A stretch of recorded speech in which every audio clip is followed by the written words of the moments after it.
एक बहुत महत्वपूर्ण खबर जो मैं आप सबको बताना चाहता हूं वो ये है कि बच्चों, कोविड का एक नया कोरोना वायरस का वेरिएंट देखा गया है।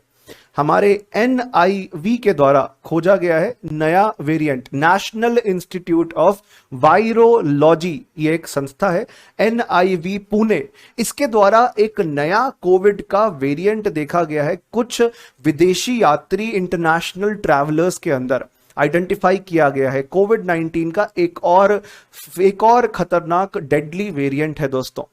इसके बारे में जानकारी जब ये जीनोम सीक्वेंसिंग कर रहे थे, मतलब बेसिकली कोरोना वायरस का जो जीन है उसको ब्रेक करके देख रहे थे, तब उन्हें पता चला कि ये एक नया कोविड का वेरिएंट लोगों में स्प्रेड हो रहा है, जो लोगों के अंदर बहुत ज्यादा बीमारी और एनहांस कर सकता है। इसका नाम है B.1.1.28.2।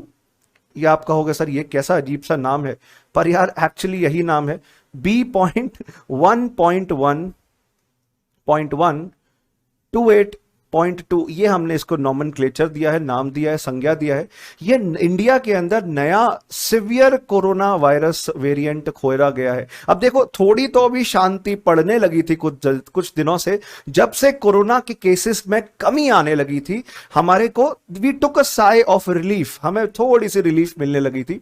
But now the cases which have come down below 1 lakh, रोज के 4-4 लाख केस हो रहे थे, आज 1 लाख से कम आ तो गया है। पर यह बात भी याद रखिएगा कि एक कंसर्न, एक हमारे लिए चिंता करने वाला विषय है कि पुणे के अंदर यह नया वेरिएंट, लेटेस्ट वेरिएंट खोजा गया है। देखिए, अभी इसके बारे में जानकारी इकट्ठी की जा रही है, रिसर्च की जा रही है, बट करेंटली पुणे का जो नेशनल इंस्टीट्यूट ऑफ वायरोलॉजी है उसने कंफर्म कर दिया है कि यह नया वेरिएंट इंडिया के अंदर स्प्रेड हो रहा है, जिससे कोरोना वायरस और ज्यादा डेडली तरीके से म्यूटेट हो रहा है। राइट? कितने लोगों के अंदर ये एक्चुअली वेरिएंट प्रेजेंट है, वी डू नॉट नो। इसका साइंटिफिक नाम मैंने आपको बता दिया, B.1.1.28.2। और इसके द्वारा, इसी की वेरिएंट की जानकारी national institute of virology world health organization के साथ भी विद सैंपल शेयर कर रहा है, ताकि WHO देख सके कि क्या ऐसा वेरिएंट दूसरे देशों के अंदर खोजा जा रहा है, क्या दूसरे देशों के अंदर मिल रहा है। अभी मैंने आपको कल और परसों पढ़ाया था कि WHO ने, हमारे डेली करंट अफेयर्स में हमने कवर किया है, याद होगा आपको, अगर आपने देखा है। नहीं देखा तो तुरंत जाकर देखिएगा कि WHO ने अलग अलग नाम असाइन करने शुरू करे हैं कोविड के वेरिएंट्स को, और वो भी ग्रीक अल्फाबेट के बेसिस पर, जैसे कि अल्फा। B.1.1.7 जो यूके स्ट्रेन, जो ब्रिटेन का स्ट्रेन था, उसे अल्फा कहा जा रहा था। जो साउथ अफ्रीका के अंदर कोरोना का स्ट्रेन पाया गया वो बीटा कहा जा रहा था। ब्राजील के अंदर जो स्ट्रेन पाया गया कोविड का उसे गामा कह रहे थे, और इंडिया के अंदर जो कोविड स्ट्रेन पाया गया था उसे डेल्टा कह रहे थे बच्चों।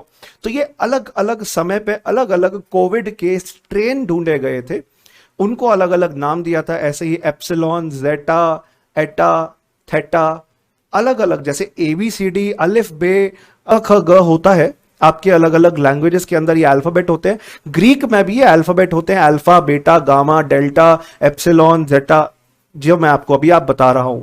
तो ऐसे नाम देना शुरू किया गया है। मैं मुद्दे की बात ये कह रहा हूं, WHO के द्वारा अलग अलग कोरोना के स्ट्रेन को, और इसको भी अभी नाम WHO कुछ दिनों में अनाउंस कर ही देगा।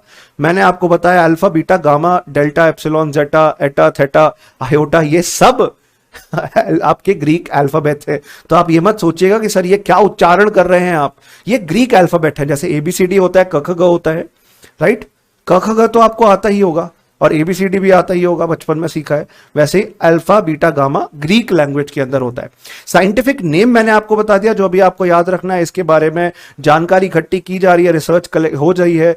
यूके के अंदर, ब्राजील के अंदर जितने भी लोग हैं वहां पे भी रिसर्च चल रही है। एक्चुअली क्या है, जो इंडिया के बाहर से ट्रैवलर्स आए हैं उनके जीनोम सीक्वेंसिंग के बाद, जब हमने कोविड के सैंपल, जब हमने बेसिकली क्या किया जाता है, जब स्वाब लिया जाता है, टेस्ट किया जाता है, रैपिड एंटीजन टेस्ट हो गया आपका, कोविड टेस्ट किया जाता है, तो स्वाब लिया जाता है। जैसे कई बार कुछ लोगों के सलाइवा से, थूक से सैंपल लिया जाता है कि क्या इनको कोविड वायरस है या नहीं है। तो जीनोम सीक्वेंसिंग करने के दौरान national institute of virology Pune ने यही पाया कि ये जितने भी फॉरेन ट्रैवलर्स इंडिया में आ रहे हैं इनके अंदर ये स्ट्रेन देखने मिल रहा है, राइट।